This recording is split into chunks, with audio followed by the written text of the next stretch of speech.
from Julio Cruz and Gaylord Perry to Alvin Davis and Harold Reynolds to father and son back-to-back bombs, from Junior J, Joey, and Edgar with Randy, A-Rod, Dan, and the Sheriff, to Ichiro Moyer and Mikey C, to King Felix, Kyle Cruz, and Cano, to the present with Julio, Gilbert, Kirby, and Cal. I don't believe it. It just continues.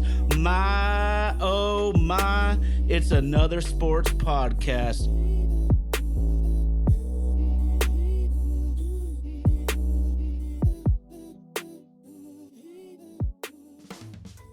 My, oh my, I might hate those City Connect uniforms, but these dudes need to wear them every single day of the week because the Mariners are now 15-1 with those blue and black uniforms. It has been a hell of a week for the Seattle Mariners fans, especially the players within that clubhouse.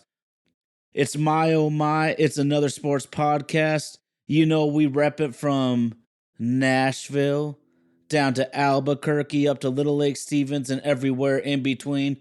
Shout out to our super producer, Indy, who will be with us tonight, co-hosting, the super producer rocking the ones and twos. We got Cody in the house tonight, we'll get to in a minute. And, of course, a huge shout out to all the homies up in the live chat. I'm with you, Texas Power. We dem boys. I'm hearing crickets right now.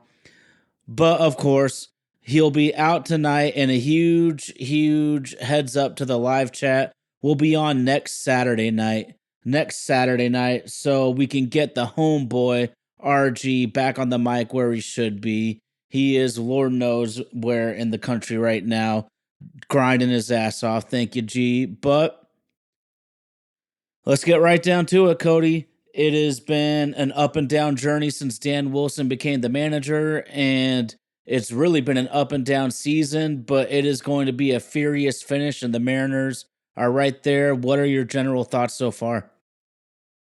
Well, there's a chance. Today, I think we're at 13% chance to make the playoffs, which is better than we have been recently, somewhere at about 5%. So, you know, thank God the AL Central is finally coming back to earth a little bit for us. It's a hard thing to love the Mariners, you know, like this team this year has tested all of our like fandom, I think, at the core. Because you hear in the off season, all leading up to this thing, right? Like, we're going to start fast. We're going to jump out to a lead. You see Houston and Texas starting the season all banged up. The doorway is wide open. And what do? We trip right through it. But we also have one of the best rotations that's ever graced a baseball field for the entirety of a season. And one thing I want to know today, I got questions for you, is our 87, or I guess it's 88 now after today, right? Quality starts that we have as a team on the season. Where is that ranking all time? Because that's a stat that I'm having trouble pulling up. And this team, if it wasn't for that, dude, we'd be toast. But 2.5 now back in the wild card. That's probably our best shot at getting it. Unless we miraculously just make a run these last 12 games or so and clean house and strut into the playoffs with all the momentum and completely change the narrative. And who knows? They're the Mariners. They just might do that and rewrite like a 1995. But I'm too afraid to fall in love with them. I'm already looking at this whole thing from a last 3 years kind of in our window perspective. And as a fan looking at Jerry DiPoto, like, dude, this is exactly who you've shown us you are. You build pitching. You're amazing at evaluating elite pitching and developing a farm. But when it comes to offense, there's a common theme. And I think it really it stems from team building philosophy and where we're trying to fill our gaps and who we're trying to fill them with. And it's a little budgetary, but, you know, at the end of the day, you're a professional general manager and vice president of operations of a Major League Baseball team. You know, you got to get this done. So, yeah, you know, those are my thoughts on the Mariners right now and getting into this conversation. And it's a really fascinating one because there are pieces there and there's an ultimate rotation sitting right there, and we still get that next year. So this off season that we have is something we've never had as Mariners fans over the last 25 years. It's pretty epic. Dang, throwing it down and laying it down for us, man. For starters, I really agree too, because the window is right now, and in all pro sports, the window closes way faster than you anticipate it will. You know, we thought that run with Marshawn, LOB, every all those dudes, we thought that run would go longer. You think that your run, you know, with this young pitching staff, like you said, outstanding. They're way ahead in first place for quality starts this year. And my answer to you is you can probably only get back into the mid 80s at best for a quality start stat, because I read recently that the quality start metric was really just a Philadelphia Phillies commentator who didn't make it an official stat at all because he's just with the media, but he just wanted to track how consistently they were getting good starting outings. And so we'd only go back, you know, 30, 40 years at best with that stat. So that's one that would be really interesting. I don't know who on earth would want the job to add up since 1860 every single quality start in Major League Baseball. But I hear you though, man, and it feels like we're wasting the staff. And then really quick, Indy, just thinking about the window. So we all saw Jacob DeGrom make his comeback a couple nights ago, and it made me think, you know, 6, 8, 10 years ago, whatever it was, the New York Mets had super young DeGrom and Syndergaard, and we all thought, wow, with those two starting pitchers, they might have lost the World Series this year, but they're going to get back a ton. We've never seen him come back, even with the amount of spending. So you can't ever think that next year is granted and that you have the window, because even if you think you have a long one, it can close immediately before you know it. And Indy, I'm just hyped that the Mariners are in it. I thought we were going to be drowning about 2 weeks ago when we got to this moment. I definitely had lost pretty much all hope a few weeks ago, but I mean, these guys are showing life. They're showing fight.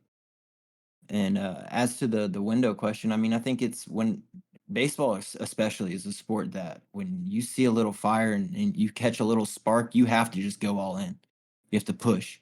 You can't. It's not like football, whereas like when you have a solid core, like you can pretty much bet like which teams are going to be decent to above average.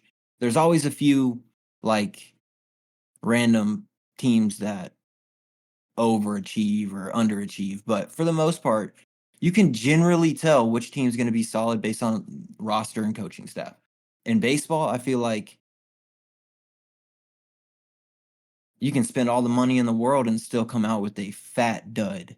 It's so just about catching that fire and riding it as long as you can and fueling it as much as you can. You know what I mean? If that makes sense. I feel like our window is gonna. I think it's more dynamic than and complicated of a question. Honestly, I think. I mean, next year we could be terrible. The year after that, we could be right back in the playoff race. You know, like that's baseball. Yeah, I think in pretty much, football and baseball, we see in any sport really, like when you can control an aspect of the game in an elite way, in the terms of the Mariners or maybe like the 90s Braves, you think of these elite teams, like it was pitching. And those 90 Braves teams had much better offense than what we're currently trotting out there. But, the point being, like the LOB, they controlled the defense, and all you really needed to do was just move the ball with Marshawn, score a couple touchdowns, and you're basically guaranteed a win. And it feels like this year for the Mariners in particular is just like a Felix outing every single day almost, where like we're we're losing like 3-1, 4-2, and we can barely just like get enough offense going to support an everyday elite staff.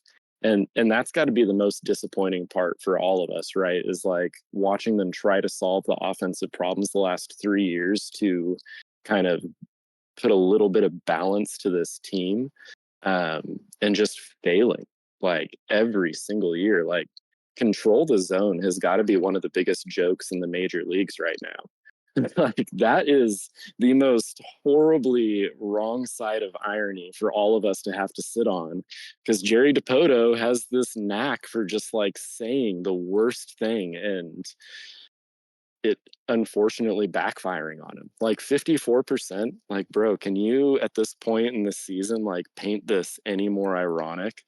We are like right there on exactly what he said he wanted to do, and it's just not good enough. I mean, this year, yeah, we're at 513 right now, and if we're lucky, we'll finish with 54%. And solving the strikeout problem just hasn't happened. Like, I thought I was going to rip my hair out last year with strikeouts, and this season been even worse. And is it guys like not playing up to their baseball card, or is it things that are happening within your organization?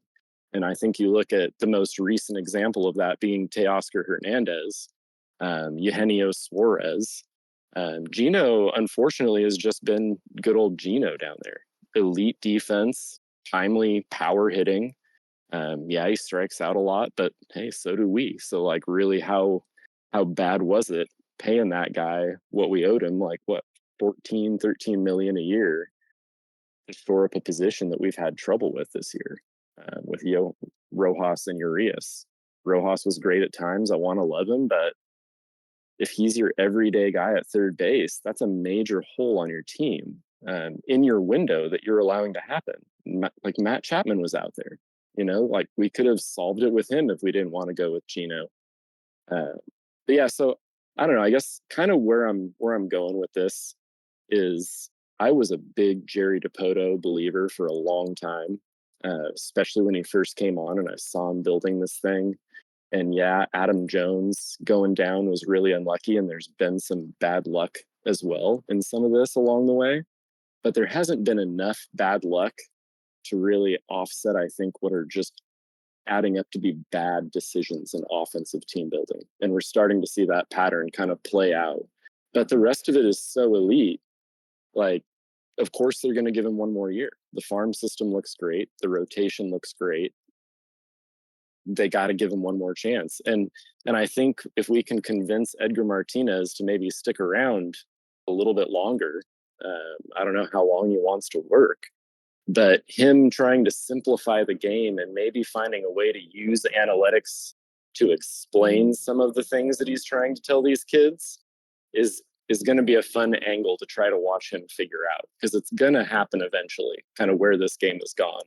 But I do think that analytical standpoint that Scott and Jerry had been pushing really hard for a long time, if you start to hear what these guys have been saying about what they were being told to do in the strategy, yeah, it makes sense that simplifying it for them is going to start to show some positive signs, because it sounds like they were just getting way out of hand with how complicated the approach was for these players at the plate. Well, at the end of the day, you're still just hitting a baseball. And the Edgar effect is real, dude. It really is. We're at 5.2 runs per game with Edgar as the hitting coach, 13-9 for a team record since Dan and Edgar joined the squad.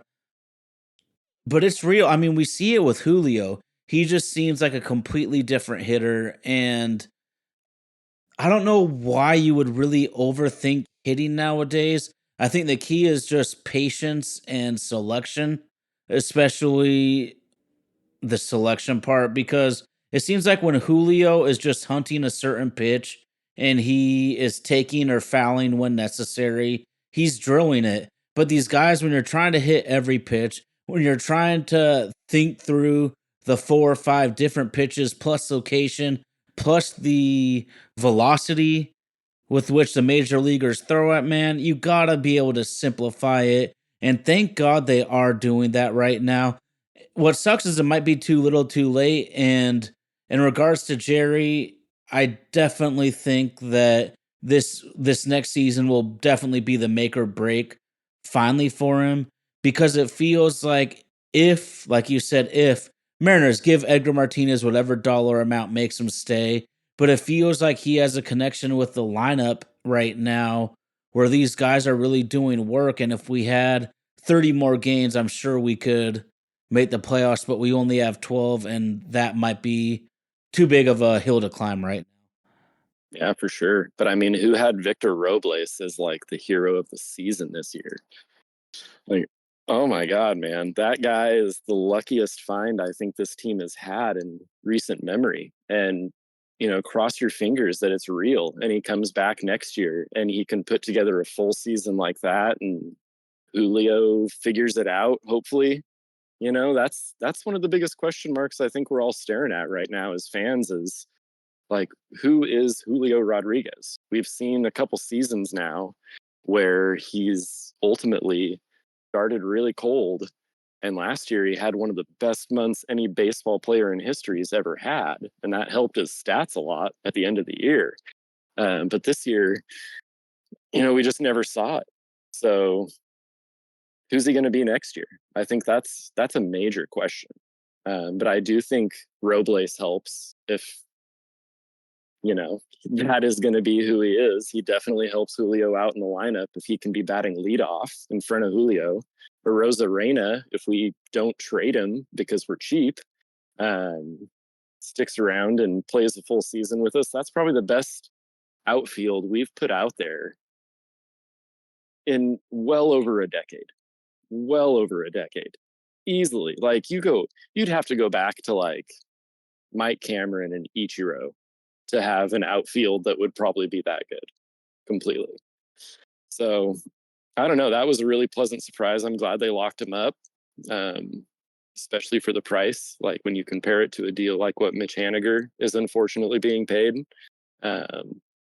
my God, like, I want him to be good so bad too, Jerry, but was 25 mil over 2 years, like, pretty much guaranteed, really the right decision to make there when you're operating on a budget? It just blows me away that they gave him one more year, but I think that says a lot about the level of ownership that we're dealing with here with the Stanton era. Are they going to be able to maneuver this like Jody Allen did with Pete? Because ultimately, that's kind of what it's going to take if you're going to eventually replace Jerry. Is Justin staying? Doubtful, So I don't know what that looks like, but do you have faith in Stanton and that group to effectively replace Jerry with somebody that could finish the job? I guess either of you guys, do you think they could do it from what you've seen of them? Probably not. One thing that me and RG talk about, Cody, is that I don't think that the Mariners could entice an elite GM that's definitively better than Jerry. I don't think that they could get that person to come be the GM because of the certain monetary and budget restrictions. And I'm not absolving Jerry, because the way I look at it right now, bro, is they basically have 30 to 40 million dollars of massive underproduction in the lineup. When you look at the two Mitches, when you look at Polanco, and like you were saying, you have to throw Julio in there. As much as we love him, as much as we love his future, as hot as he's been, but he's been an underproducer. So basically, the four highest paid guys in our lineup have massively underproduced. And then, like you were saying, look at Suarez and look at Teoscar. We could have had both those dudes still and maybe not done all this shuffling. I guess I just want to ask you a quick question then. Do you think that they sacrificed too much continuity within the team and within the lineup? Because it feels like we have our three same guys at short, at catcher, at center, and then everywhere else is a revolving door. And I don't feel that's really good for just the team chemistry and also the production. Yeah, no, I agree with that 100%. I think getting rid of Gino Suarez was a massive mistake. That guy was not only a solid defender at the corner, but he was a huge clubhouse guy. Huge clubhouse guy. Loved playing here. You knew you were always going to get his best effort. And what does he have this year? Like 30 plus home runs? Like, are you Yeah, he's the kidding me? hottest hitter in baseball. Like, we would kill for that right now out of our third base production. So whatever you saved in getting rid of him, and then, I've got other issues kind of with how things are handled. And I do agree with you that this ownership group to me would not be able to entice an elite GM. I think their only chance at finding somebody that could replace Jerry and be better would probably to find that young up and coming star, like that rising star that needs the shot, right? That's going to take on a team and is going to figure it out. That's the type of GM we need. Or maybe we need Jerry in a very specific role where we hire a new GM to work underneath Jerry that's more offensive minded to kind of balance what we see from Jerry in his specialties, which has been pitching, to be honest there.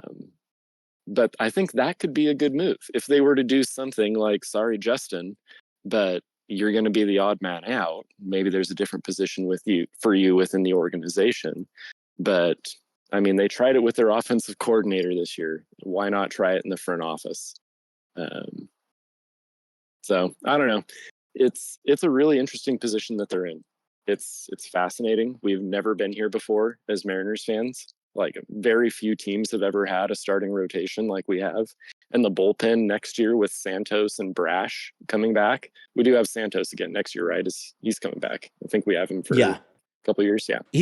We have him for a few. He was he's still really young, so he's not close to free agency, and that's a huge coup on why I was pumped about getting him. Yeah, dude, the pitching is so set up, but it seems to be that whenever we go into trying to evaluate these free agent hitters for our lineup, we're always taking guys that their best seasons have always come like 3-4 years removed, right? And we're hoping for a resurgence from these guys.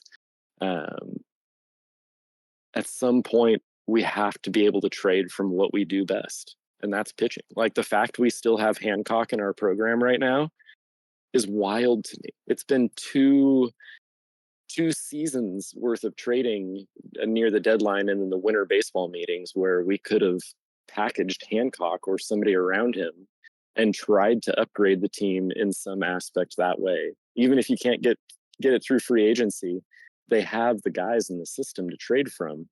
And even if it's got to be a Wu or a Miller, as bad as that would suck, because Wu is probably like one of my favorite Major League Baseball players right now because he is so filthy.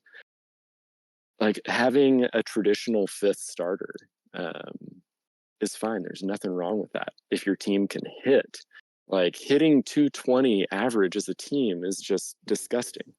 And that's where we are. And that's good for us this year. That is like some of the best hitting we've had all year. We've been hovering around the record for the worst batting average by a team in Major League history for most of the season.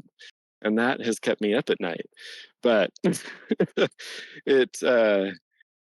like, something has to give to balance the team out. And I guess with Jerry, what I wish he would see is that should have happened. Like, he should have traded a Hancock or a Miller or a Wu and landed somebody in the infield, because it has to be first base or third base, right? That's the position you're looking at to fill, and those are power positions. I really wish it would have been first base. As much as I love Ty France, like, that's a position where who knows what the Vlad deal looked like. But that's a guy. Pete Alonso could have been a guy you could have spent money on extending him to. That's another one. I'm still angry that we missed out on Trevor Siemian, because I felt like that was a solution to second base that has just been destroying us forever. Like Robinson Cano put a voodoo curse on the position before he left, and yeah, it's been rough there. You try to have a short memory, but man, it hasn't been a great string of success at second recently. And so, as much as you got to pay for a guy like that, even though he's having the year he's having this year, still looks pretty good on our team. Yeah, no doubt, no doubt. Texas Power Rangers gonna hate me for saying this, man. I think if the Mariners signed Simeon, they win the World Series last year, I not agree. Texas. He was that big down the stretch, and it's also positional value. I can't I can't think of many second basemen, and I know Simeon's having a down year this year, but how many second basemen can provide the offensive production that Simeon does? That maybe a couple at most. Yeah, no, and couple it with elite defense. Like the guy is the best second baseman in baseball by far. And if JP is going to stay at shortstop, which was their plan this whole time when we watched that wave of talent wash through free agency that we just, and this is where I got, the most frustrated, I think, with the organization and Jerry, was when that wave hit and we did nothing. And it was very much like, okay, well, here comes Ohtani. Maybe, just maybe, they're going to pull a Robinson Cano type deal and ball out for this guy. They just saved all this money not dipping into any of these positional needs that we could have filled in free agency. And then balked at Ohtani. Watched the Dodgers defer like 95% of his contract. And we're just still sitting here 3 years later, empty handed with a bottom of the barrel offense. And so Soto, I think, is such a pipe dream at this point, watching this organization operate, that you really have to start to wonder what the plan is, right? Like we're all just kind of sitting here with a bunch of elite pitching, even dripping into the minor leagues, and no hitting to show for it. So this is going to be a fascinating offseason. I'm really curious to see even if we don't try to trade Castillo. I feel like this organization is so cheap that would be the guy that they trade, because he's the guy that we're only actually paying. And his contract is a good value. Another team could come along and be like, yeah, $20 million a year for Castillo. Sure. We'll make that trade. But what are you going to get for him in return at that point? You're probably just talking prospects and you're shedding payroll. And if you're not chasing a guy like Soto, then what are you even doing other than just being cheap? So would it surprise me? No, it wouldn't. Not one bit. That's who we are. We are true to the blue, sir. Okay, well, I got another question then. So, Luke Rayleigh has an OPS over 1,000 in the last month. He has missed a couple of hot shots towards him in recent games where fans have been frustrated. But I'm with some people on the internet, man. I don't think Ty France can get to those balls. And that's just my eye test. And then I looked it up on Baseball Savant, and Ty is, I believe, 43rd amongst first basemen in outs above average, which seems like kind of a crazy stat, but at least it's a measuring point. That means there's like 10 or 12 backup first basemen that cover more range than Ty out there. But Luke Rayleigh, I'm pumped. We know he can play the outfield. Maybe we can have him at first base. But then Tommy's asking, do you have any targets you want to see the Mariners go after next offseason? And I'm a huge Josh Rojas fan, but my personal belief is third base is the super obvious position to go after.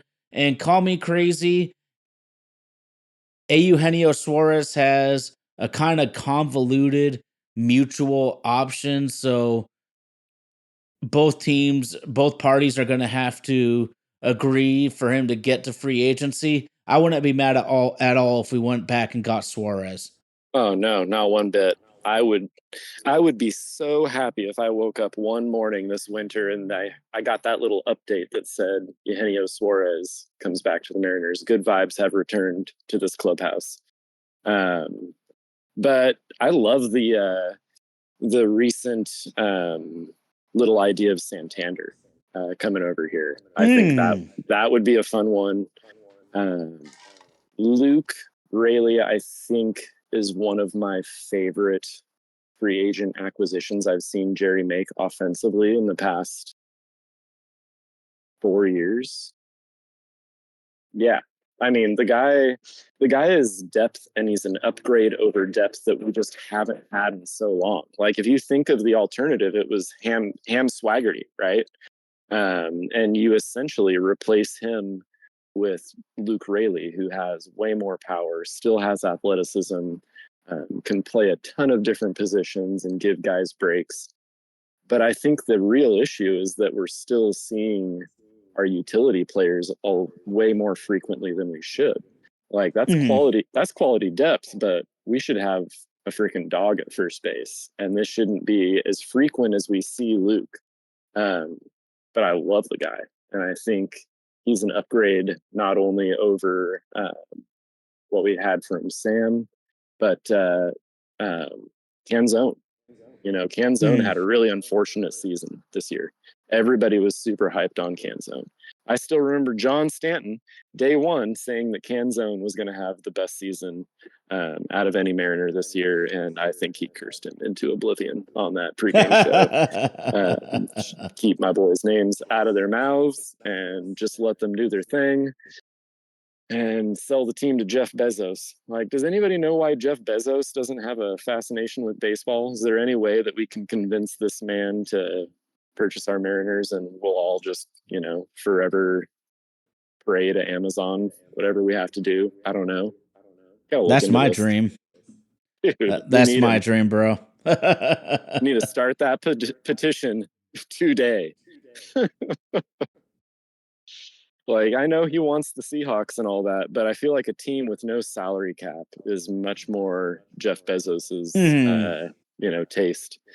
Maybe nobody's explained it to him that there is a limit to the amount of money that he can spend in the NFL, and baseball is much more appealing.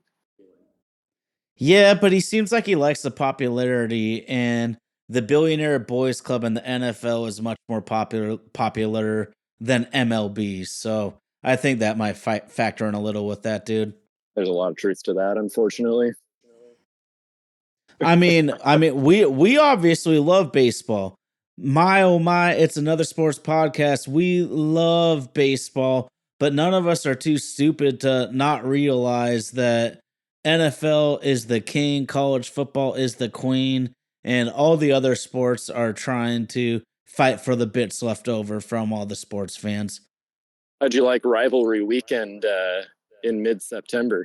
A little different. It was weird. It was weird. And honestly, dude, I can live with the September game more than having it at Lumen Field. That's what bugged me, man. To me, it doesn't matter who you cheer for in the Apple Cup, but you want to see it at Martin Stadium. You want to see it at Husky Stadium. It just didn't have that same awesome vibe being in the Pro Football Stadium to me. No, it was confusing. It was just another weird move. College football is in a weird place right now, though. Feels like they're 13 all over again, just trying to figure it out and make friends at the lunch table. Not getting their games aired, which I found hilarious. Big Ten just kind of sitting them at the kids' table. So, over here in the Pac-2, growing up in Eastern Washington and loving the Cougs, it's been a hard life. I am a glutton for punishment, being a Cougs and a Mariners fan. But you got to get them when you can. And when they aren't showing UW games and WSU's just out there cranking out W's, it's a good day indeed. Just a shout out to the live chat. Tay Williams, do you think the Astros are going to bring back Bregman? That's what I'm wondering. Oh, yeah. So I got a question for you. Our homie JerryB was just saying, Cody, that he wants Bregman or Suarez back at third base. Do you think Bregman's a possibility for this team? And would he even, I shouldn't say that. Dollar amount speak. You can get a guy to come play for you these rivals are not as big as a giant contract. But would you welcome Bregman, or you nah? I don't like the Astros. I mean, as long as nobody's banging on trash cans for him when he's up at the plate, I'm fine with it, right?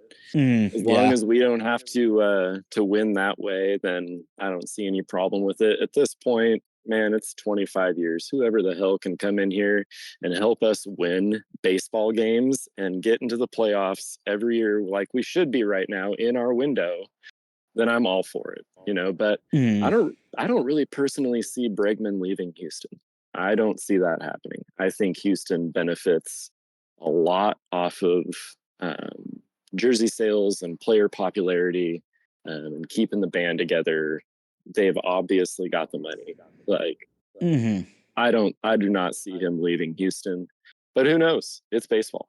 And if the Mariners do decide to bust out the wallet, which I also don't think they're going to do, then yeah, I guess it's possible, but it's hard to say. Baseball, I feel like alliances aren't as strong, like you mentioned. I think Bregman in Houston too might be a perfect ballpark marriage. I could see Bregman being just another in the long ass list of great hitters who come here and suck. And those short Crawford boxes, dude, that Houston short porch and left pisses me off because I don't like cheap home runs. Even when it's my team, of course I'm pumped, but I still don't like cheap home runs, man. But he has got it down there in Houston.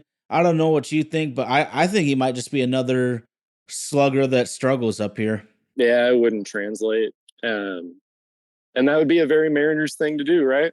Like, go get a guy whose best years are behind him, pay him way too much money, and watch him struggle. So on that note, sure, we're probably going to go sign Bregman. Would I rather have Suarez over the two? Yes, absolutely. I think Suarez is a better value. He comes in knowing what it's like to hit at T-Mobile Park. I think he is a more guaranteed vibe with that locker room as well. And I think that makes all the sense in the world if you have a shot at bringing Gino back. Because what else is your better option? Like, are they going to call up Colt Emerson like a year too early? There really isn't anything, in my mind, except doing what we did this year and trotting Josh Rojas out there for 135, 40 games or whatever it's going to be. Like, no, that's a terrible plan. We tried that. I love Josh Rojas. Admirable effort, but he needs help, and it's obvious. Yeah, he surely came back to earth, and we knew that he wasn't. I joke about this dude that he was hitting like Tony Gwynn to start the season, and we knew he wasn't going to be that good. But I mean, he really, really, really came back to earth. What is he, probably in like the 230s now for batting average?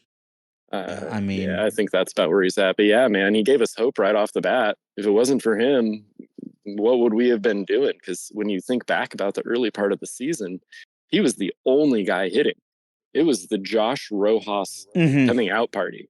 But things just never got better this year. It's not surprising that Service got let go. But what I still find surprising is that ownership gave Jerry another year. And I think next year is that final year. It is the year next year where it's make or break for Jerry. If this offense comes out again and just absolutely tanks, there's no way. There's absolutely no way they bring him back. Shout out to Tay Williams. He is stoned and chilling with the enemies, man. That's why we love this shit, dude. Shout out to the live chat, man. That shit cracks me up right there.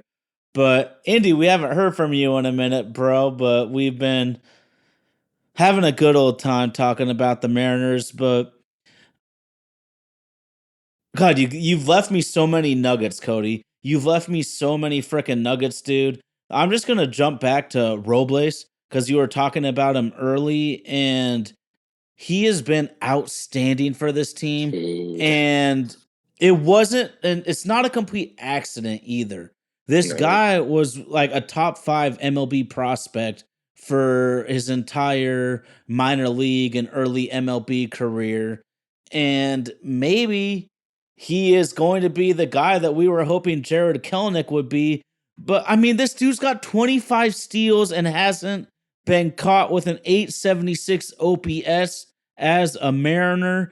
And I also just love his competitiveness.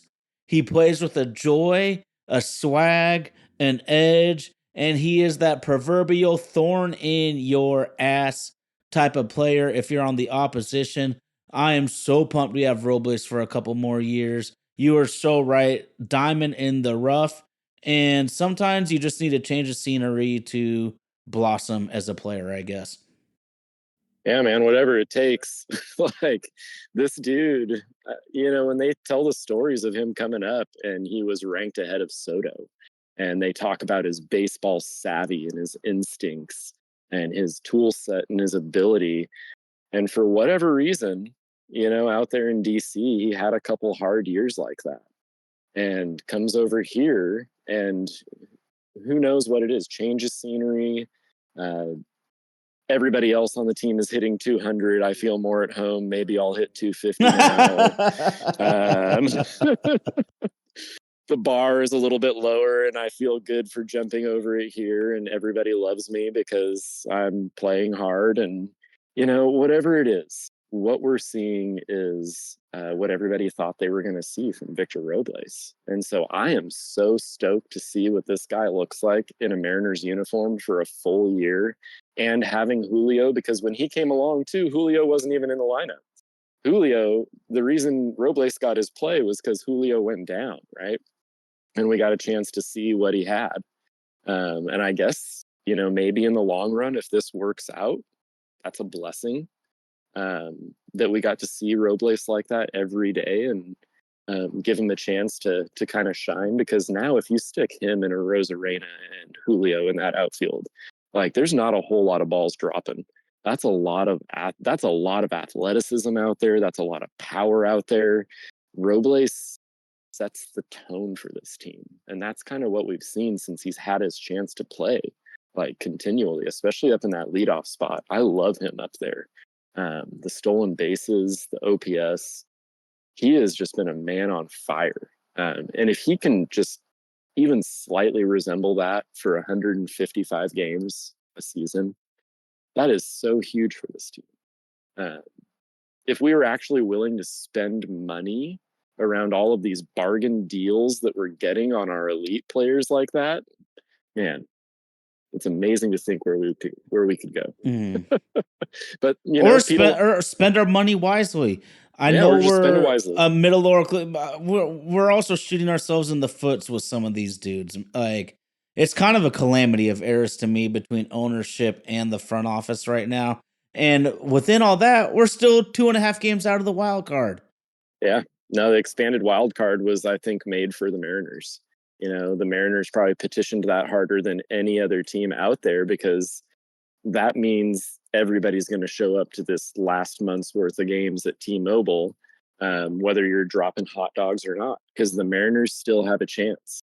Going into this season, I had us at 89 wins. I don't even think we're going to get to that, unfortunately.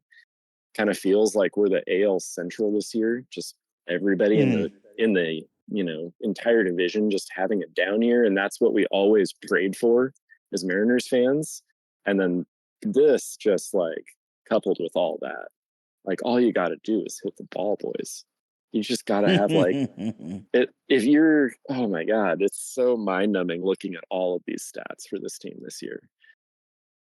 Like the strikeout record, thankfully, because of Edgar, we might not set the league lead in the history of the league for strikeouts. Batting average has gotten a little bit better, but like we've been bottom of the barrel in slugging percentage the last 3 years.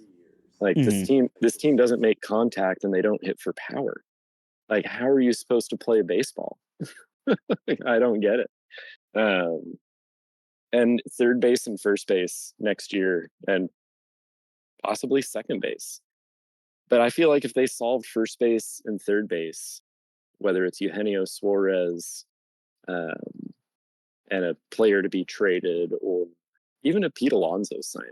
Like, how much is Pete Alonso realistically gonna, if you're gonna go out and sign a guy and expect a little bit of longevity from a position that doesn't get banged up a whole lot, get DH at bats when he has his day off, like put a lot of power into your lineup, that makes a lot of sense. That's a signing that I like. But will they do it? I have no faith, man. I've been a Mariners fan since the 90s, and I've never seen them do it one time except for Robinson Cano. That one time. And that still hurts. Yeah, no doubt. It still hurts my soul to this day. Oh, hell yeah. Hell yeah. We got a lot of people liking our new outfielders, bro. And another thing I'd like to add is we now have speed at leadoff. I'm still a huge JP Crawford fan, and he is actually a good base runner, but he's not fast by any stretch. It is awesome to see some real speed up there, creating some havoc, and maybe going into the next offseason, because we know hitting slumps. Even Griffey Jr. and Edgar will slump, but speed never slumps. Maybe we can bring in a Suarez who can provide power at third base, and maybe Ryan Bliss can just be an everyday menace number 9 hitting second baseman. Maybe if he can get 10 or 15 home runs with a ton of speed if we played him all year. I think maybe that could be a route for us, but man, I just love seeing that speed. And then you also said, Cody, that this was probably the best outfield you'd seen since Ichiro and Cammy. And a hidden similarity to me is a huge factor that doesn't get talked about from the 116 wins, I believe. The tying the record 116 win team was that amazing outfield range. And you're right, dude. If you can steal doubles, man, that can be the difference in so many ball games. Oh, dude, cutting balls off in the corner like that, just having elite arm strength out there. I mean, Ibanez was in his prime too back in the day, and Ibanez is one of the great players in Mariners history.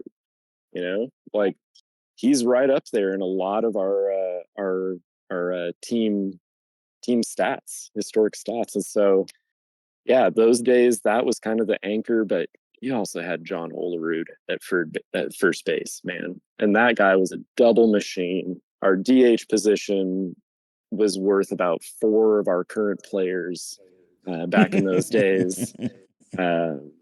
Yeah, that was different times, man. Different times. We're paying the price for that. I feel like, winning 116 games had to come with a price, and we paid it. And someday our journey through this desert is going to end, and it's so close.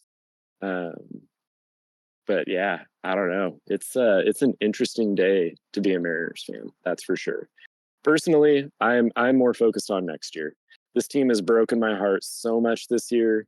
2.5 games back, 12 games to go. If I get emotionally invested in the Mariners, as a Mariners fan, I know that's a way for setting myself up for disappointment. So as a Mariners fan, this time of year, I have moved on to the Seahawks, and those boys have not disappointed. That little turnaround that they've got going from Pete to the Mike McDonald era, it's pretty impressive. I love seeing what those guys are putting on tape these days too. No doubt. Well, I just want to say a huge shout out to the live chat. We appreciate all the homies jumping in like always.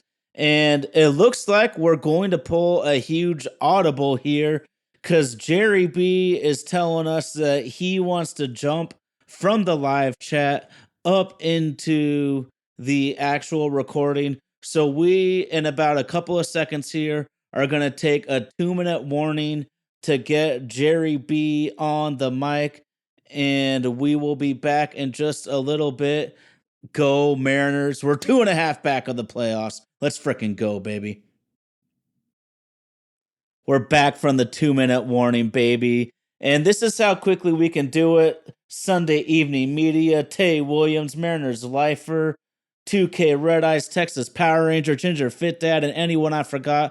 I apologize, but JerryB, it is going to be a stressful 12 games. What's going on, bro? Not much, man. I'm loving it. I mean, honestly, I've been keeping my distance, but I think it might be a good thing.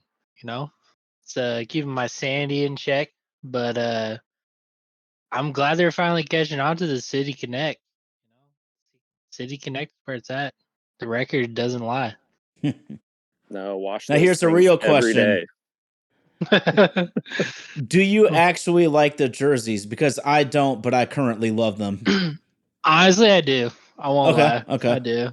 Yeah, I like all the motivation behind it. I mean, they're bringing all the Seattle baseball heritage together on it, and honestly, I'm a big fan of the royal and yellow, royal and gold. Like, I'm a big fan of that colorway. Okay, I do like that. I actually love the tops and the hats. I just don't get the black and yellow pants. Yeah, I would say a lot of people are on the same page with that. It seems like a softball team esque, but I'm not mad about it. I like the representation of it, so I can get past it. Yes, it's different though. Well, easy question, man. Or actually, I think it's a difficult question. But do you think the Mariners are going to be able to sneak their way in the back door here? I still think it comes down to that last series with the Astros. Yeah, of course. I like where we're heading. I really hate when we lose a game, when they lose a game, but I'm gonna hold out hope. I'm optimistic. I can't deny it. Like, I want to believe. I'm okay with getting hurt. I Sounded a am lot. too. It's part of being a Mariners fan. Exactly. You gotta dive in head first. You gotta want it, That's the biggest part of being a Mariners fan. That's all we got to cling to right there. right? Last day of the season. What? Yeah, you want to be there for that first time. All right, man. I gotta ask you then, who has been impressing you lately? Because I honestly think there's a laundry list, and anyone could kind of have their own opinion right now. Yeah, I mean, I feel like everyone's coming together at the right time. I mean, Randy's finally doing what we expected him to do coming off of the trade. He was the big acquisition, so he's doing his thing. I mean, you can't deny what Robles has done. He's got to be the best acquisition we've ever had. Like, especially for be a DFA'd guy. Like, I've always been a big fan of Luke Raley. And yes, the other day when he had that error, that one hurt. But I still feel like he's done a lot to help this team. I mean, I think then he was hitting 240, which is still one of the highest averages on the team, which I was honestly kind of shocked to see that. But I mean, he's had clutch bombs, clutch doubles, clutch singles. I was a big believer in Rojas at the beginning of the season or before the season, and he's had his moments. He's definitely cooled off a lot from the beginning of the season, but he's still getting in there and having his moments. But I mean, he Robles is probably the biggest contributing factor to everything. Like, his energy he brings, just his performance in general. Like, even again today, what do you have? 3 hits, something like that. And yeah, he's just been a menace and bringing the energy, getting everyone hyped up. Like, what we're paying for him is a steal. Yeah. Best acquisition territory for sure, considering our history. I mean, Yes. if this is who he is next year, like, yeah, I don't know what you do with Mitch Haniger at that point. You sit a guy making $12 million and there's just no room for him at that point. Maybe Right. maybe DH, but you got the other Mitch that you're paying $12 million for that you gotta Share 24 million at DH So- for alternating DH. just for a Mitchwitch, you know. And there's going to be Mitchwitches flown from the heavens with umbrellas next year. Just you wait. Yeah, And that's how they'll justify absolutely. it. Yeah, Mitchwitch night. God, I haven't tried it yet, but they do sound pretty good. It's not a bad idea. I like the concept. It's the concept of an idea, right? Yeah, just need to get rid of the Mitches. Well, I got a question then for both of you, since you're both of the same football fan set. Cody, what do you think of the Seahawks so far? Well, I really, really love what I see on so many different fronts, but just the fact that the team seems so much more organized and disciplined than what we've seen from the Hawks over the past 2 years.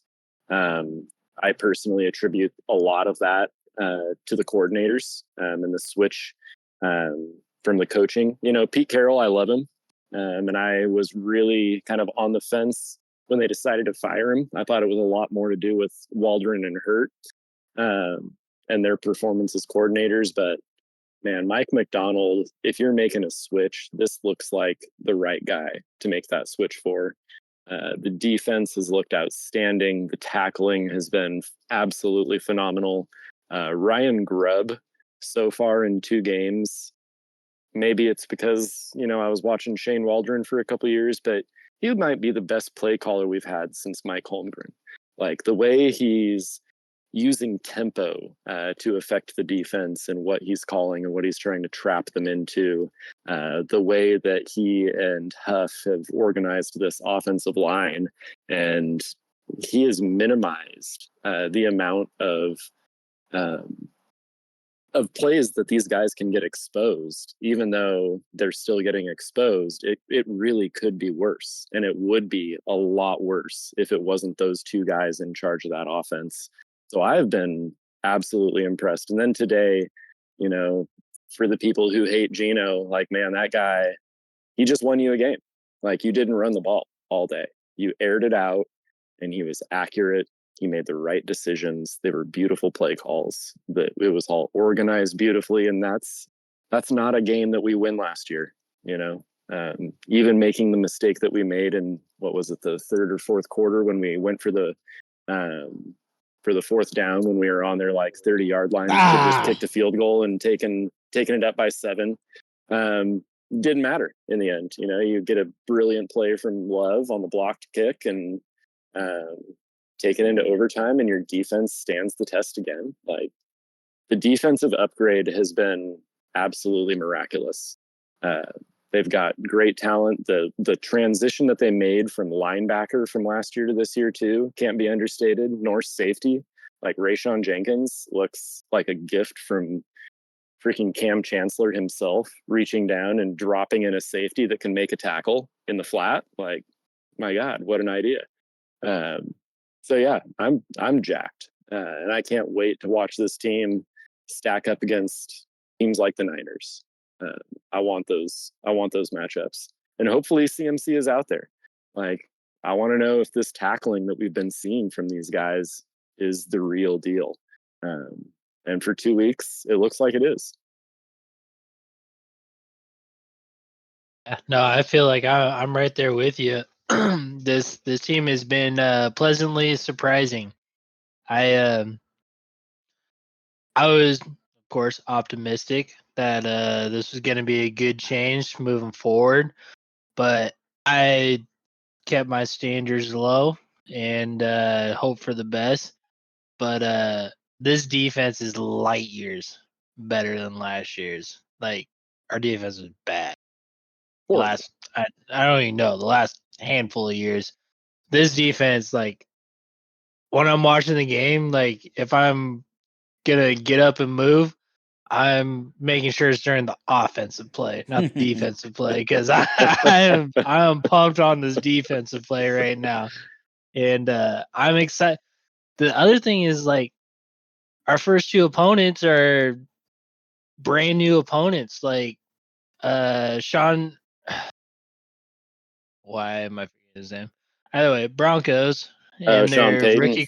Yeah, Sean Payton and their rookie quarterback. Like Mike McDonald can't scheme against that. He has no knowledge of it. Like Payton's only had 1 year with the Broncos, and now he's got a rookie quarterback. Like, he can't scheme against that. And then same thing with the Patriots. I mean, you got a little bit of knowledge on Brissett, but Rod Mayo is new over there, so Yeah. Well, and I'm excited. another thing about today too is the offensive coordinator from the Patriots today was the former offensive coordinator for the Browns when Mike McDonald was the defensive coordinator with the Ravens. So if there was any familiarity today, it was the fact that that guy had been scheming against Mike McDonald's defense at least 4 times professionally prior to that game. So that guy, he came out and had a good game plan for the defense, and it was Hunter Henry. It was him all day, and it was working that middle seam, and you kind of saw Mike adjust for that a little bit in the second half and running the linebacker up the seam in the lane. But that's not stuff that we saw last year or the year prior. There was no adjustment.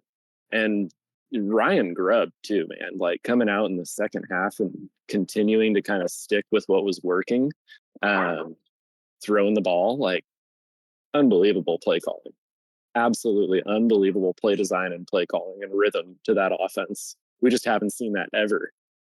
Yeah, I agree. And I mean, it was a lot of chunk plays, and it showed. I mean, what Jackson Smith and Jigba finished with, like 12, 13 catches or something like that. And even DK had a good handful, and Tyler Lockett got a few.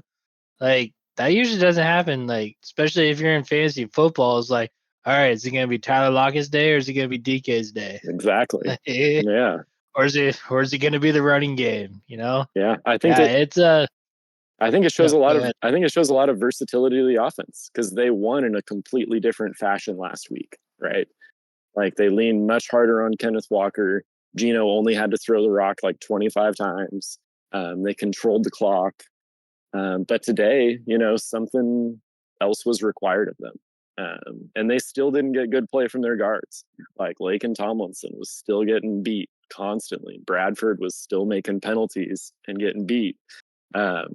So, this team, if they can solve that kind of part of the equation, that interior line, and until Abe Lucas is miraculously healed, that right tackle position, this is a tough team. I don't see how many people beat this team if they figure out their offensive line.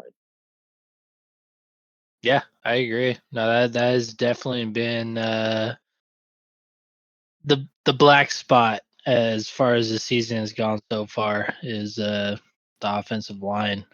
Yeah, we'll see. I mean, they're making do. It's nice. It was nice to see Charbonnet step up and take the mantle with Walker down. So that was a plus. But yeah, I'm just so pumped on this defense. Like they've jumped light years ahead of last year. Yeah. So excited. Mixing concepts and not just running the same 3 base packages, and the level of IQ that we have on that defense too, between Spoon and Jordan Love and freaking in the trenches, like all of the guys, between Hankins and it seems like Love.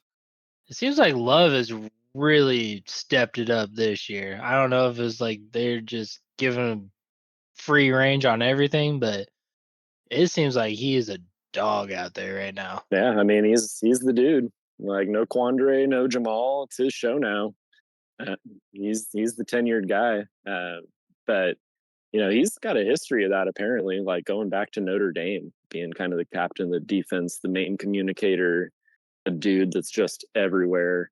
I was so stoked when they picked him up. That was a huge under the radar like free agent signing. And you want to talk about the difference between the Mariners and the Seahawks. Like, let's talk about free agency. Like, that's what a successful front office looks like, is a front office that doesn't whiff on free agency like 95% of the time, and also isn't afraid to pull the trigger and make huge trades. Like, fault the Seahawks all you want for all of those mega trades that they made. but at least they went for it, right? Like we aren't sitting here guessing what would have happened if we didn't make the trade. Like the guys went out there and pulled the trigger. And that's hard to say, another team in the NFL the last 10, 12 years that wouldn't trade that amount of success. Even though we only won one Super Bowl, we never lost, more than 8, 9 games at the most in a season in that span. And that's success you just don't see in the NFL. Yeah, I agree. I mean, yeah, that Jamal Adams trade is definitely blown up in our face, but yeah, I mean, when he that's came in okay. though, he set the lead in sacks for a DB. I was fucking pumped when we got Jamal Adams, Yeah. but yeah, Played apparently played they great. saw the injury. Broke every bone in his body for the team. You can't say he didn't give it his all. I mean, No, can you say that no. about Mitch Garver? Has Mitch Garver broken every bone in his body on his way to batting 200 for the team? Like, absolutely not. There was no record-setting season either. So yeah, I don't know. It's John Schneider is one of the best general managers in football, and I just find it really. Oh, absolutely. I just find it really fascinating as a sports fan to sit here in the same city and watch a team that is run so well. And Paul Allen set that thing up so beautifully as one of the best owners of any sports franchise in the country. And then you've got the Mariners over here, like 2 blocks over, that just can't get out of their own way. For 25 years, there are teams that stumble into the playoffs on accident more often than the Mariners have intentionally tried to make the playoffs in the last 25 years. It's embarrassing for us. So, we are right on that doorstep with this team. And it'll be really, really interesting to see what happens. What Jerry does. He's going to have to do something uncomfortable this year. There's no way he can just sit back and trot the same team out there next year. We're probably not picking up Polanco, right? Because if we do, that's 12 mil. And that's not really something that I don't see them doing. So that's 3 holes in your infield again that you're trying to fill now. For how many years in a row is this? Yeah, I agree.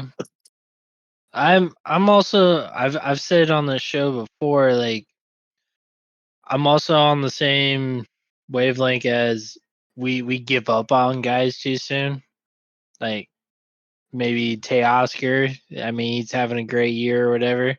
But Adam Frazier was a big one for me. I was hoping we were going to keep him at least another year. Yeah, for real. But I feel like we need to give guys more than a year. I mean, just based on how difficult our park is ranked for hitting, maybe there is a real long adjustment period for these hitters we're bringing in to acclimate to it or whatever. But I wouldn't be too mad if we did keep Polanco, waited for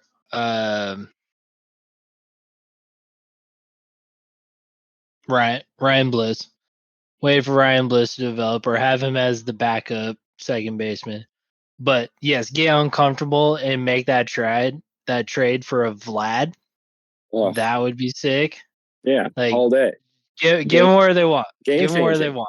Seriously. Yeah, give them where they want. Give us the Vlad, and then maybe do a Suarez signing for third. I would love that. That fixes 80% of our problems right there. Yeah. You're just looking at second base and DH then is what do we do here? And that's a much shorter list than the one we've been dealing with for the last 2 years in the middle of our window. No less. Yeah. 100%. I agree with that. We are totally wasting this pitching and it's sickening. But I don't see us making too big of a payroll jump, if any. They made a pretty big jump with the trades that we made and whatnot. And if we keep everyone, if we keep Randy, it's gonna bump the pay up from where we're at just based on arbitration and all that. Yeah. So Well, fortunately, the league is doing that revenue share for the media, so we should get like a $25-30 million kick from that. So, hopefully with what they lost from the Root Sports fiasco, that little bump at least keeps Randy Arozarena in place out there, right? Yeah, because I think it absolutely should. should. Because what we're supposed to have him for another 3 years after this season, or is it 2 after this I season? think it's 2. Yeah. But his price goes up into Mitch Haniger territory, and it gets difficult to afford. So, we've got to be careful about those decisions. Yeah, but Randy's definitely a much better Mitch Haniger. 1,000%. Yeah, it'll be fascinating to see what they do with Garver and Haniger. They really kind of painted themselves into a corner with that one. And there's nothing you can really do about it next year. Like, you owe the two of those guys $12 million apiece. Unless Mitch, I think the best thing to do is to give Edgar what it takes for him to come back and hope he can make those guys play better, because you can't trade them. No owner is going to be like, yeah, No. like you mentioned, absolutely not. I'll give you a top prospect for $25 million of negative production. Yeah, absolutely not. No. They are on our team whether we like it or not, and that makes decisions like Polanco just that much harder, right? Like, if you roll the dice on another $12 million season for Polanco, and you have to pay both of those dudes $12 million, like that's tough. And Jerry's job is definitely on the line. Like, that seat has got to be hot. So I'm expecting one more season.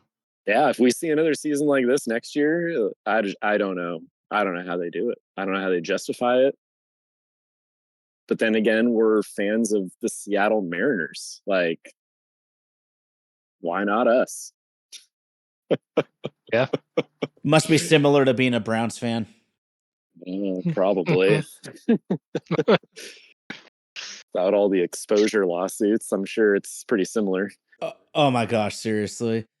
The one thing I would say is it is just one game, but for the first time all season, on Sunday, I saw the Mitch Garver that I remembered from Texas. He has looked like a completely different person the entire season, and I'm hoping that might be the Edgar effect.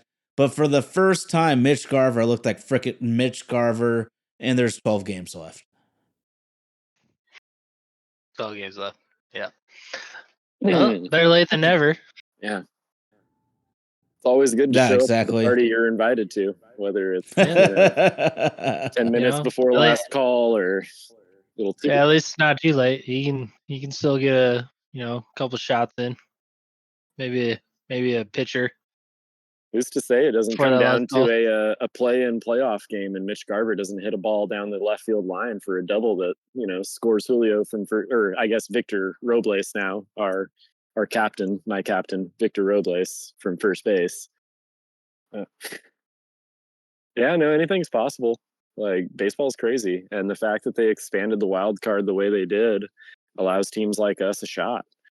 It was a glorious day when they did that. And if you think back over that like 20-some year drought, there was 2 seasons in there, I think one from each regime, that would have made that last wild card berth had that rule been in effect over that time frame. So who knows? Who knows what 12 games can bring? Maybe we just go on a tear, win them all, rock the world, win the World Series, sweep every series we have in the playoffs with outstanding pitching, and we win 2-1 every single time.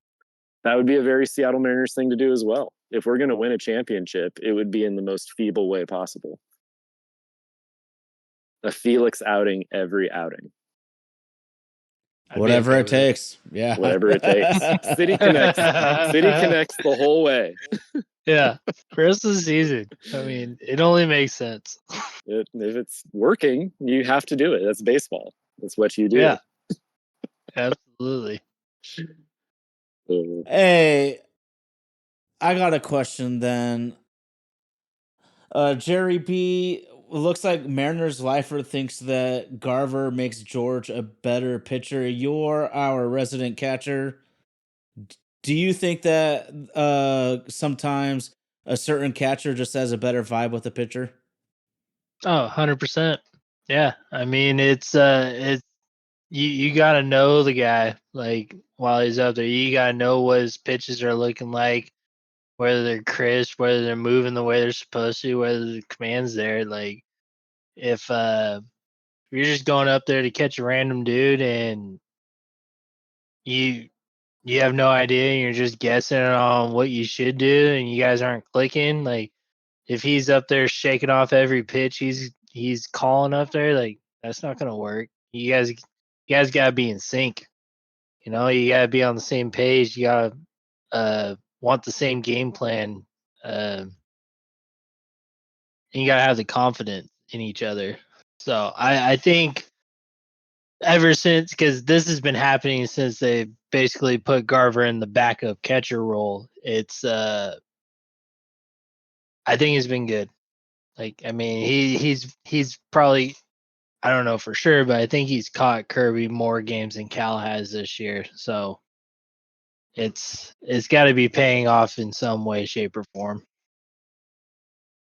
Yeah, it seems like he's primarily caught Kirby throughout the season. And I agree. I wish they would have started him out there right off the get-go. It just seemed like they were a little worried about him being made of glass and getting injured over 160 some games and just assuming that he would just come in and hit like he always has. But obviously, that didn't happen. But it did seem like he has performed better when he gets to be involved in the game more from the catching level. And would you say if he were able to hit a little bit better that he's that much more different than a Tom Murphy? Like I love Tom Murphy. He was a great backup catcher when he was healthy for us. It just feels like they were trying for an upgrade there and they whiffed on that. We got regression from our backup catcher spot, if you will. But we're going to see it for another year, whether we like it or not. So we should all be hoping that Mitch Garver goes to Driveline or Edgar's School of Hitting or wherever he needs to go to hit better than 200 next year. Because this team's going to need it. And he's going to be there. There's just no real ifs, ands, or buts about it. Yeah, I'm really hoping Garver falls under that category of needing to be here another year for that consistency. If Garver can hit anything close to what he did last year, that is gonna be solid for us. Like even if Polanco came back and he hit anything if he hit like he did from July till now, like that's a whole different beginning of the season just for this year alone. If you get both those guys hitting better, like that's two positions we're not as worried about. Yeah. That's huge. Well, I'm just hyped, man, for the next 12 games. I'm hyped. This team, God, they've been so up and down this year. Because the minute I say that I'm feeling optimistic, in 3 days, I'm pissed off about this club. But I am feeling pretty optimistic right now. We're scoring some runs. If our bullpen can hold on, Tay Williams doesn't think we're going to catch Houston. I don't think we're going to catch Houston either, but as it stands right now, we're only 2.5 back in the wild card. If we can just freaking get there, just invite me to the goddamn dance and I'll be coming. Mm-hmm. Even if we got to start at the back of the room, we'll make our way to the center. That's right. Damn right. As long as we're in there.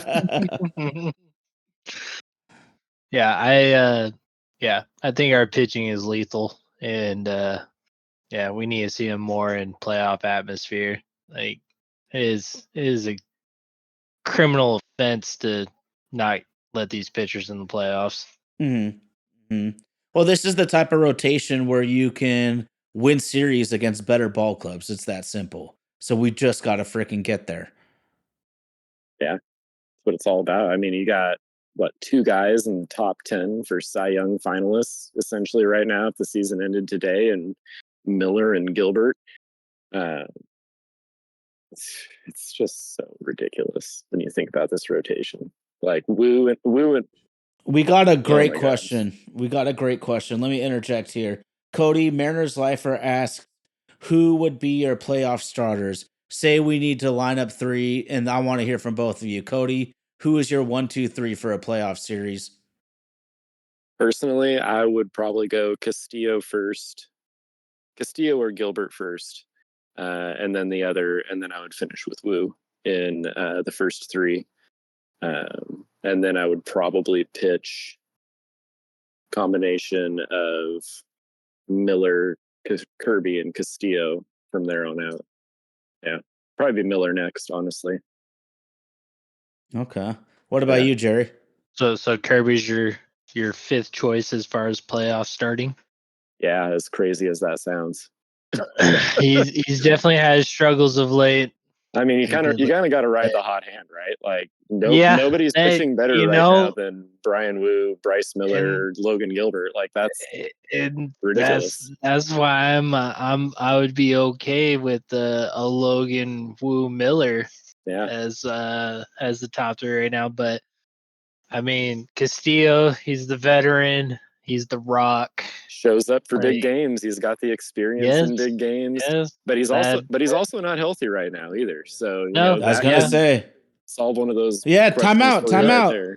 Let's run it back really quick then, Cody, because it doesn't feel like, didn't they put him on the 15-day DL? So there's a good chance he doesn't make the playoffs. So take Castillo off. Then what's your top 3? Gilbert, Woo, Miller. Yeah. 3 names to say tough, back to back to back. But yeah, Gilbert, Woo, and Miller would be the 3 that I trot out there for that. And then I'd let Kirby clean up a game 4. And I mean, really, once you get into the playoffs, like, you can afford to let, as crazy as that sounds, Castillo sit out the first series essentially. Right, you can buy him some time, and the 3 arms that you trot out there are just utterly ridiculous. I think I'm on the same wavelength there. I like the Gilbert, Woo, Miller. Yeah. Okay. They've correct me if I'm Woo wrong, and Miller guys, have but really been. Was Castillo electric? I recall when we were in the playoffs a couple years ago. Yeah, he pitched really great. He shut down the Blue Jays. Yeah. Okay. Yeah, that first game of the series, he shut them down. Okay, that's what I thought. But I mean, a couple years ago, I could easily remember that shit wrong. So no, yeah, he was the rock, man. It was as advertised, and I think he's the veteran on the staff. He sets the tone, So you got to let him ride first, and he'll deliver. I'm not really worried about Castillo delivering. Neither with Gilbert. They're kind of interchangeable in that sense that I think Gilbert has now had enough time in the league to where he's becoming that veteran. But yeah, the cool thing I think about this season, the really encouraging thing is, and something I thought Scott did really well too, right? Like, it's not all bad with Scott Service. Like, he managed the health of the starting rotation over the last couple of years really well. Really, really well. And so you see Miller this year get through a full season without really watching him fall off. And, Woo obviously doesn't have the same amount of innings, but coming back from the injury and looking as good as he's looked now for as long as he's looked without any type of setback, that stuff is really encouraging. And we got 1 more year of this. Like, if they do nothing with the starting rotation, we still walk into next year with the same guys. How you don't go after Juan Soto when you know that those are the 5 dudes you're going to trot out there next year is just mind-boggling to me. Like, it's right there in your grasp, and you don't even really need Juan Soto because you got 3 dudes in the outfield already who are legit. Like we were kind of talking about earlier, you could easily change course and go after a guy like Pete Alonso and fill a lot of production void at first base and probably pay way less money than you're going to make paying for Soto. So I don't know. Robles changes the game. Trading for Rosarena really helps solidify the outfield. I really hope they try to go, like we've been saying, third base, first base next year. And if Ryan Bliss and Polanco, or if it's Ryan Bliss and Leo Rivas manning, second and short sometimes when JP, gets hurt or needs a break. Sprinkle Dylan Moore in there a little bit. And you have Rayleigh backing up corner outfields and first base. Like that's the most solid team we probably could say that we've put out there in a long, long time. Very long time. If we had a first baseman that could hit 30 plus home runs and a third baseman that could also hit 30 plus home runs. Yeah, 100%. Yeah, the power production is definitely been lacking on the corners. Mm-hmm. It's been a killer. Really has. And you need it from those positions too. You need it. And outfield until just recently. Like if it wasn't for Rosarena and Robles, like we're still sitting here with Haniger and Canzone, and that's a big issue. I can't even imagine what this thing would look like if it was that switch of those two. That's not good. It's very bad. Okay. For me, I'm gonna rock with Woo. I'm just riding that dude. I think he might be something ridiculous here. So I'm going Woo, Gilbert, and Kirby. I think Kirby is that guy that pitched Sunday where he gave up one hit and no runs. And what's hilarious, guys, is my track record this year. Every time I talk that shit about one of our players, every time I call them out, they ball out and catch fire. I'm such a huge Kirby fan. I was talking all this shit. He's got like a nearly 7 ERA the last couple months. Then he comes out and is damn near throwing for a no-hitter in his outing on Sunday. So I still love Kirby, and it's not a slight against anyone. The only pitcher jersey I got is Kirby. Okay. It's not a wrong answer to that question. There is not a wrong answer. No, it is a good problem for us to have. Yeah, so unique. You just don't get these. You just don't get these chances. That's the most infuriating thing I think about the position we're all in right now. Is we've waited so long to see them dominate one aspect of the game the way that they are, like elite championship teams kind of do. But the other half is just so historically bad that it's ruining something that we've all waited for. Like, I don't think anybody saw a team with this kind of, like, at this point in our window, hitting 220. Like, that just should not happen. How? No.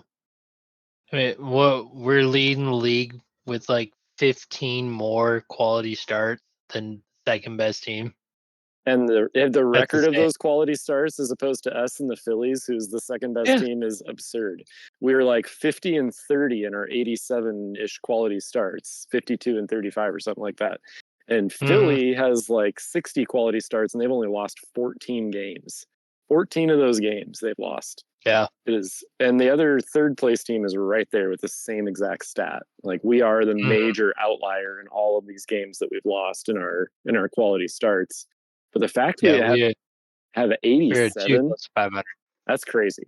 Like, I gotta know this eventually someday. Maybe I'll be the guy that looks back through the annals of history and searches all of the quality starts all time to figure out which team has the most. Because 87 is just a ridiculous number to me. How do you do that? I feel the record would just be in the 90s. Like, they're right there. It can be that much further. It's more than half the season is quality starts. Like, who does that?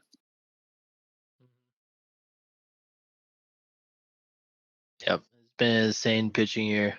I thought it was wild to see that stat that Miller was leading the league in scoreless outings of 6 innings and more. Yeah. He's at like 8 or 9. Yeah, we're at that point with all of this where they've strung it together so consistently that the stats that we start to see are just utterly ridiculous. Mm-hmm. It's a fun aspect of the team that got built,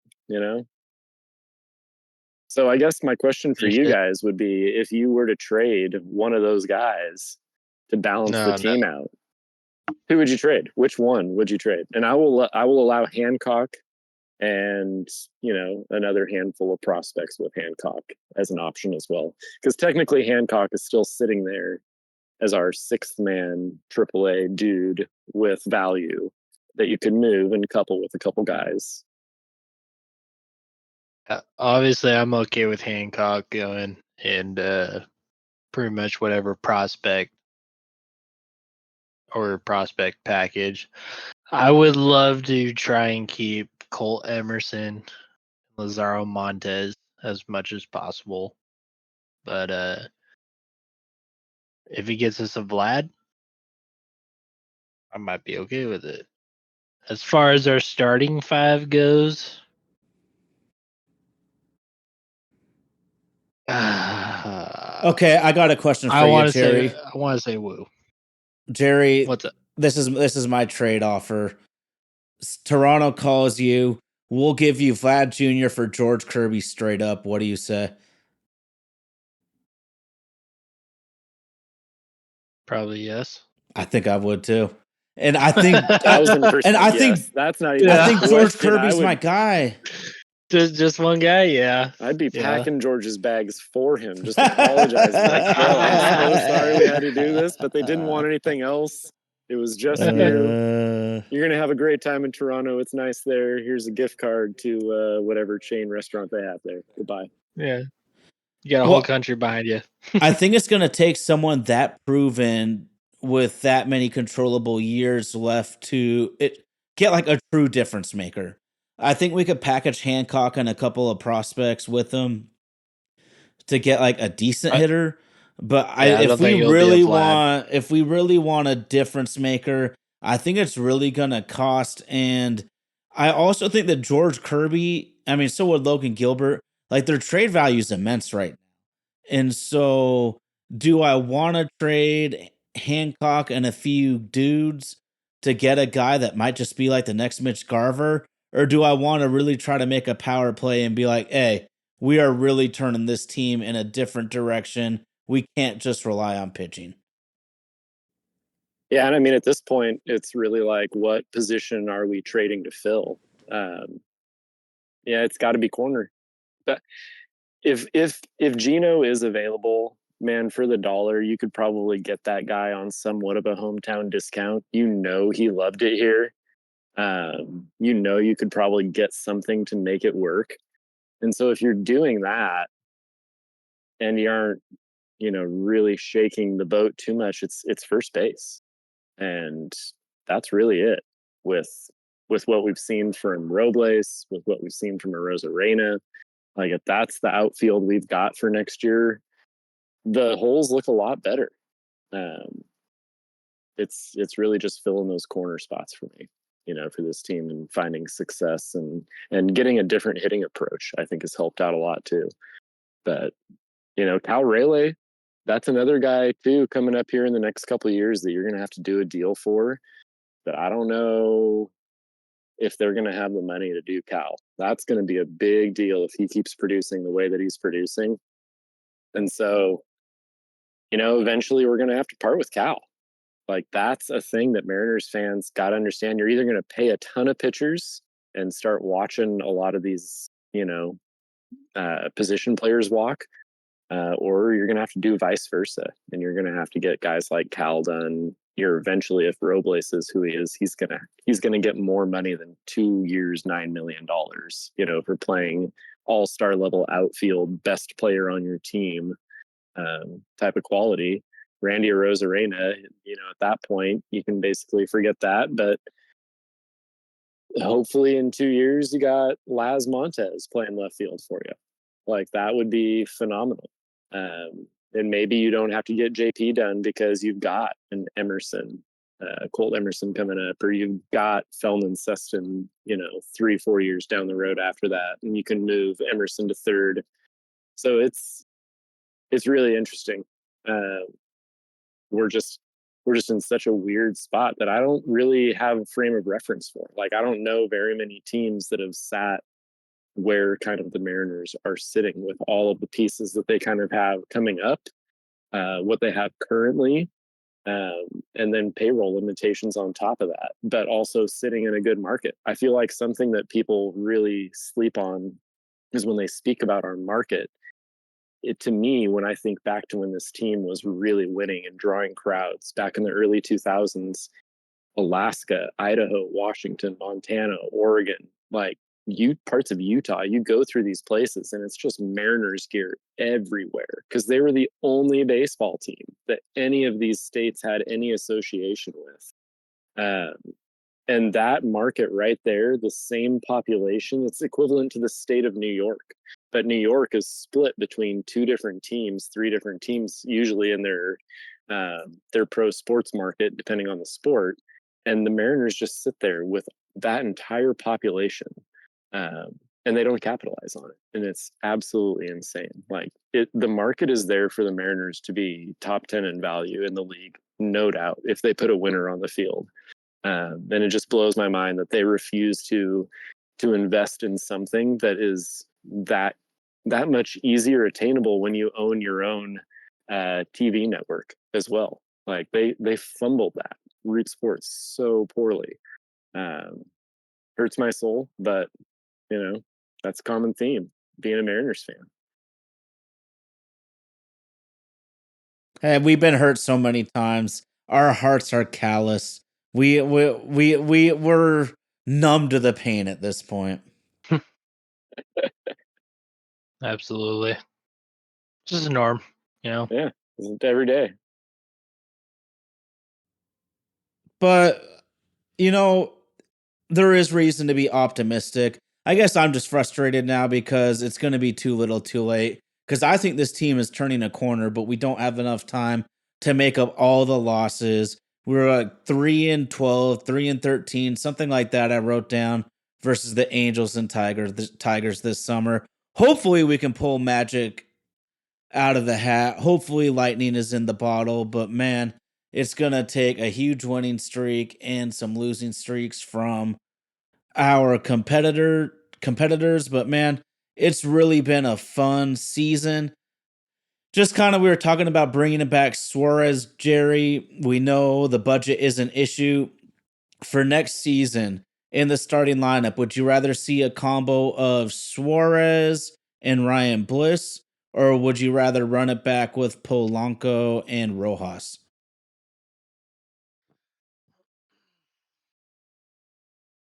We go. Is that not changing first base at all?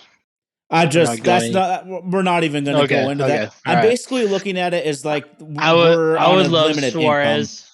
I would love Suarez because he is a fan favorite, and I was a big fan of his. Like I just love him. He's good vibes.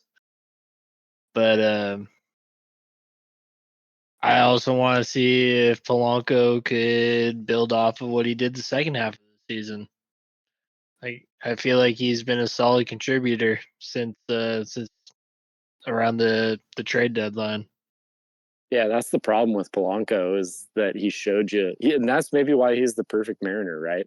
Like he lets you down and then he shows you a little something and you're going to believe in him and give him a little bit of money and bring him back. And yeah, I think he's just on the wrong side of the age spectrum for me.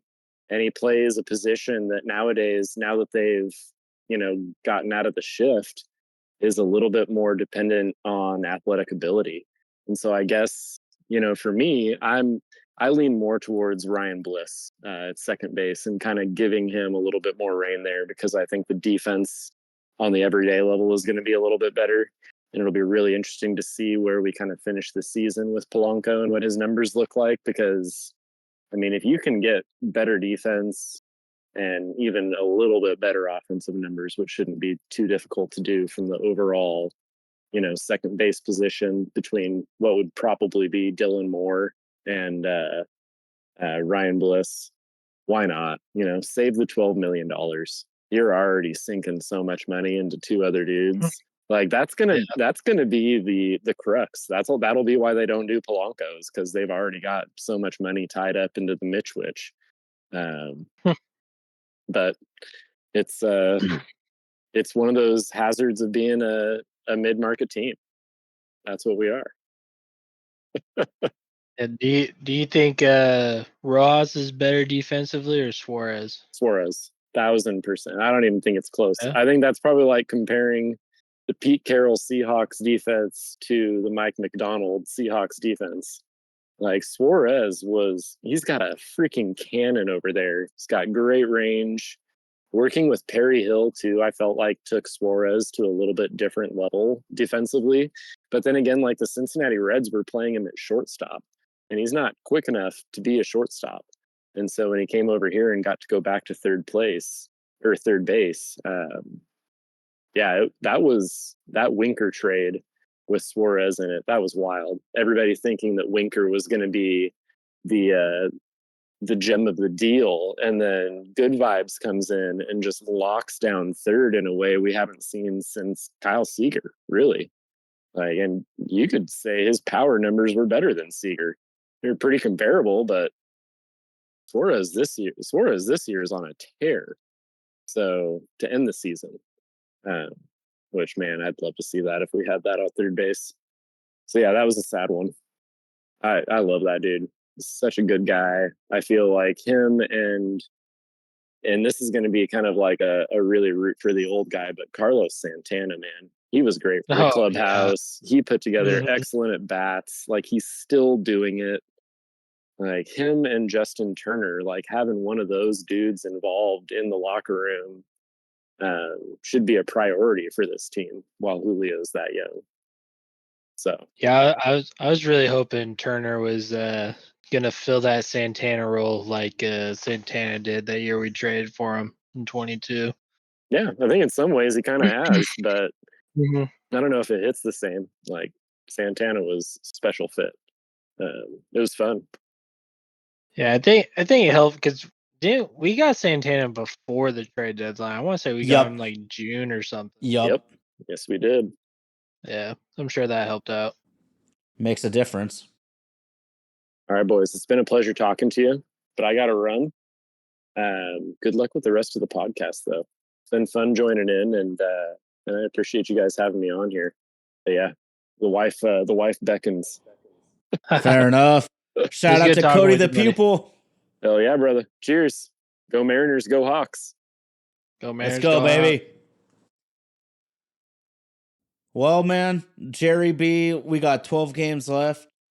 2.5 back in the wild card, 4.5 back at Houston. Do you have anything you want to get off your chest here? No, I think I've pretty much said everything that has needed to be said. I still remain cautiously optimistic, so I'm gonna hang on to that as long as I can. As long as we are not mathematically out of it, I'm gonna hold hope. I'm just gonna be pumped for the ride. City Connect. Yeah, I'm just pumped for the ride, man. Because honestly, within like a couple weeks ago, I thought we were DOA. So the fact that we can even make it interesting in the last 12 games, I'm actually a lot more optimistic than I was, just because I thought we were completely screwed. But hey, thank you, Twins, and whoever else in the wild cards falling back to us. Right. I mean, thank you, because I was like, okay, we're done with baseball. It's time for football season, but I'm back in with 2 feet. Right. I know. It's been like that like 3 or 4 times in the last 2 weeks. Like, all right, I'm out. All right, I'm back in. All right, I'm out. Like, that lost the first game of the series to the Rangers. I was like, how do we lose this? All right, I'm out. Oh yeah. Then 3 games later, yep. All right, I'm back in. So what was it? Game 2 versus Texas. I have to admit, Jerry, I got home from work. I'm watching the game for a minute, and I just give the remote to my wife. I'm like, I'm done with this shit. And then I look the next morning and see what happened. I'm like, you've got to be kidding me. I got to get back in this thing. Yeah, so here I am. Yeah, pretty much. Pretty much. Yeah, I've tried to keep my distance of late. It seems like it's been working, so. Yeah, no doubt. Well, my, it's going to be a furious finish for the Seattle Mariners. We have the NFL season in full swing, college football. The bands are playing, the shoulder pads are popping. We gotta love this time of year, baby. Gonna give a shout out to Indy out there in Nashville, Tennessee. Gotta give a giant shout out to his wonderful fiance, Darby. Indy and Darby holding it down with Vaden Podcast Services. They make the show come to life. Gotta give a huge shout out to Cody the Pupil. A huge shout out to Jerry B hopping in. We've got all the homies in the live chat. Shout out to my wife, Katie, for all her help on social media. And the biggest shout out to RG. We will be back with the big dog Saturday evening. We're doing a little remix to make sure to get RG on the mic next week. Live chat. It's going to be a Saturday evening episode. I'm Ty Talks. My oh my, it's another sports podcast.